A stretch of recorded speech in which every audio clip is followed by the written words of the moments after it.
वहिनी एक मनुष्याची चपाती द्या. प्रगती करायची असेल पीठ तर संपलं चपातीचं. लाड नाही पाहिजे. खायला पाहिजे खायला मन कारण थोडं धरणीला कठोर बार. अगं सारिका चपाती आहेत की दे की ग त्याला एक. ओ ढीगभर वजन वाढले त्यांचं. काय गरज नाही बास होतंय तेवढंच.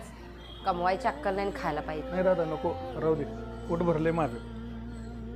दादा मी मित्रांसोबत बाहेर जाणार आहे 1000 रुपये दे की. ओ काय पैसे द्यायला लागलाय त्यांना. त्यांनी कायम नुसतं आयतं खायला शिकलं. ओ आई तुम्हाला पण हे दिसत नाही काय.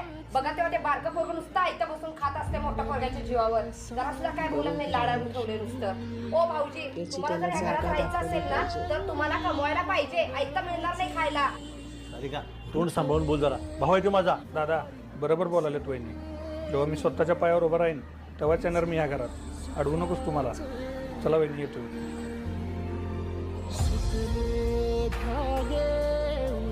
अरे राजू तरच झालं तुझ्या प्रगती मनासारखं. माणसाची.